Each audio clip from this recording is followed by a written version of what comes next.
재활 치료 위해 재활병원에 입원하려고 합니다. 어떤 병원에 입원하면 좋을까요? 안녕하세요. 24시간 365일 뇌를 지키는 대한뇌졸중 학회입니다. 저는 순천향대학교 서울병원 신경과 박수연이고요.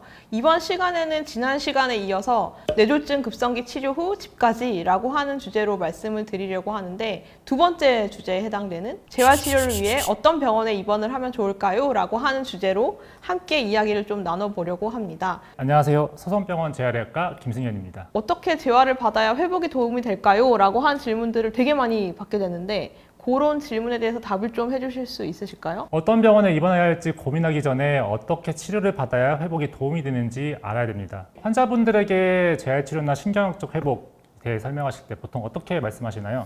뇌졸중 발생하고 난 다음에 초기에 재활을 빨리 시작을 해야 된다라고 말씀을 드리고, 뇌졸중 환자분들께서 갖고 계신 증상이죠. 한쪽에 편마비가 있다거나 아니면 연화장애, 그러니까 삼킴장애 가 있다거나 아니면 언어장애 또는 인지장애 같이 다양하지만 삶에 크게 차지하는 그런 부분에 대해서 적절하게 치료를 충분히 받는 것이 중요하다라고 말씀을 드리고 있습니다. 네, 맞습니다. 재활을 잘 받으려면 일단 첫 번째로 내 증상에 맞게 개발된 질 좋은 재활 치료를 받아야 하며, 두 번째로는 회복의 기간 내에 최대한 많이 받는 것이 중요하게 되겠습니다. 그렇게 치료를 받으려면 되게 이제 병원 선택을 잘 해야 되는데, 어떤 재활병원을 선택을 해야 하잖아요? 일단 재활병원을 선택할 때는 가장 먼저 고려해야 할 점은 그 병원이 내 증상에 맞는 치료를 제공할 수 있는 여건이 갖춰져 있느냐입니다. 팔다리 마비뿐만 아니라 삼킴장애, 그리고 언어장애, 인지장애, 그리고 시야장애 등이 생길 수 있습니다. 경우에 따라서는 마비 없이 이런 증상만 남기기도 하거든요. 이런 장애들은 특수한 재활이 필요하기 때문에 병원 홈페이지나 전화를 통해 해당 재활 치료를 할 수 있는지 꼭 확인을 하셔야 합니다. 또한 효과적인 재활 치료를 위해 필요한 기구나 장비, 예를 들어 상하지 재활 로봇, 경두계 자기자극 치료, 연화검사실, 전산화인지 치료가 가능한지 확인하면 좋겠습니다. 다양한 증상도 있고 그거에 맞게끔 재활병원을 선택하는 게 쉽지가 않을 텐데, 이거 말고 또 추가로 고려를 해야 될 것들이 있을까요? 또 다른 고려할 점은 이제 재활 치료의 양입니다. 양이라고 하면 보통 이제 하루에 몇 시간을 치료받는지를 병원마다 약간씩 다르기 때문에, 이에 더해 중요한 것은 사실 얼마나 치료를 오랫동안 받을 수 있냐입니다. 병원 생활, 단체 생활을 해야 하는데 환자분들에게는 그게 정신적, 신체적 부담이 될 수 있거든요. 짧게는 3개월, 길게는 6개월 사이 입원 기간을 가지기 때문에 이런 것들을 좀 고려를 해야 되고요. 내가 감당할 수 있는 환경인지 확인하는 것도 필요합니다. 신경학적 회복이라고 하는 게 3개월에서 6개월 사이에 제일 많이 일어난다. 그때 열심히 재활을 하게 되면 도움이 많이 되실 것이다 라고 하는 것들을 먼저 말씀을 주셨기 때문에 그런 것들을 고려를 하기는 해야겠네요. 네, 그러면 맞습니다. 감당할 수 있는 환경, 그거를 어떻게 얘기해 주실 수 있을까요? 내가 그 생활을 잘 적응할 수 있는지 확인을 하셔야 되는데요. 외출, 외박, 면회가 자유로운지,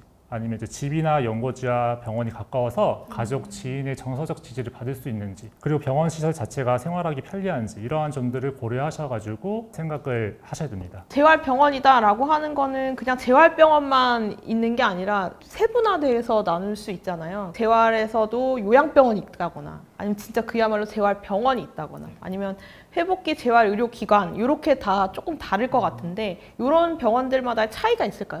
좋은 질문이십니다. 이제 환자분들과 보호자분들이 인터넷에서 병원을 검색하다 보면 재활병원, 재활요양병원, 회복기 재활병원 등 이름이 다양해서 헷갈리실 수가 있는데요. 이름은 비슷하지만 역할과 성격에는 좀 차이가 있습니다. 먼저 재활요양병원은 회복기를 지나 이제 의학적으로 안정기에 접어든 환자분들이 주로 입원하는 곳입니다. 그래서 장기 입원이 가능하며 간병과 합병증 관리에 초점이 맞춰져 있어서 보호자의 부담을 덜 수 있다는 장점이 있습니다. 하지만 새로운 기능 회복보다는 현재 상태 유지에 중점을 두는 경우가 많습니다. 그리고 일반 재활병원 같은 경우에는 요양병원보다는 조금 더 급성기 시기에 집중한 병원이고요. 보통 입원 시기에는 제한이 없고 재활의학과 중심으로 치료를 받을 수 있습니다. 접근성이 좋고 입원 기간이 비교적 자유롭다는 장점이 있지만 병원마다 프로그램의 강도나 체계가 좀 차이가 있어서요. 재활의 퀄리티가 일정하게 보장되지 않을 수 있다는 단점이 있습니다. 이제 마지막으로는 회복기 재활의료기관인데요. 회복기 재활의료기관은 재활병원 중에 보건복지부가 시설, 인력, 장비,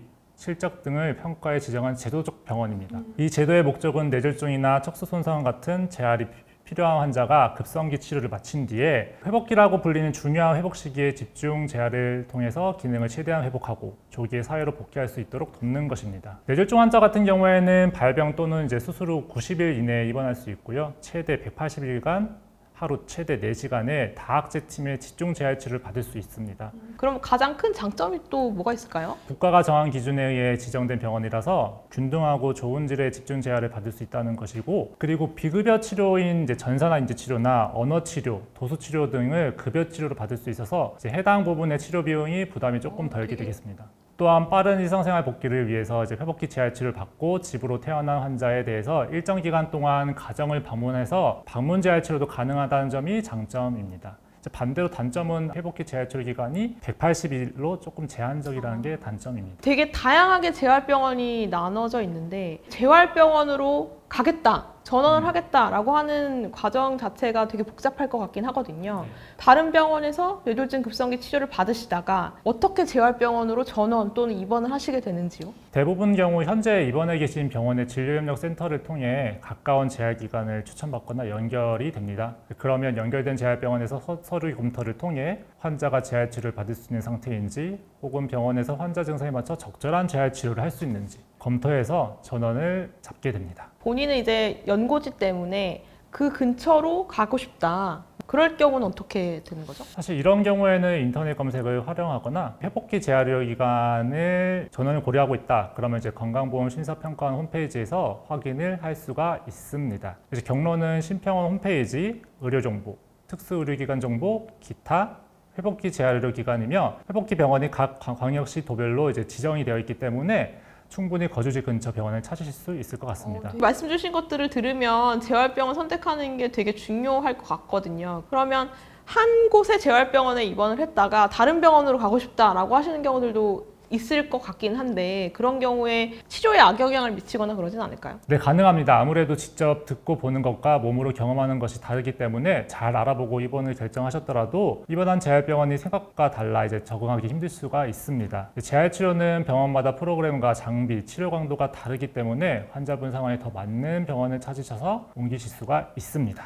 중간에 병원을 옮기면 치료가 연속적으로 이어지지 못할 수는 있지만 결국 재활치료는 마라톤처럼 길게 생각하셔야 되기 때문에 적응이 힘들다고 하시면 다른 재활병원으로 전원하는 것이 좋을 것 같아요. 다만 이제 회복기 재활의료기간은 발병 90일 이내로만 입원이 가능하기 때문에 날짜를 잘 생각하시고 휴일이 넘지 않게 조심해야겠습니다. 이렇게 말씀 주시니까 병원도 되게 다양하고 연고지도 생각을 해야지 되고 회복기도 생각을 해야지 되고 되게 복잡하긴 하거든요. 제가 그러면 실제로 이제 뇌졸중 환자에 대해서 재활의학과 선생님께 의뢰드리는 식으로 말씀을 좀 드려보도록 하겠습니다. 그래서 50세 김씨 환자분이 계셨고 50세 김씨 환자분의 증상은 우측 편마비 그리고 안면마비, 말을 잘 못하는 실어증이 생겨서 응급실에 방문을 하셨고 뇌졸중을 진단을 받아서 뇌졸중 급성기를 치료할 수 있는 그런 병원에서 일주일간 치료를 받았습니다. 근데 상태 자체는 사실은 다 좋아지긴 하셨는데 아무래도 이제 편측마비가 있으시다 보니까 제대로 걷지 못하는 증상이 있으셔서 휠체어를 사용을 하셔야 됐고 말씀을 잘 못하셨기 때문에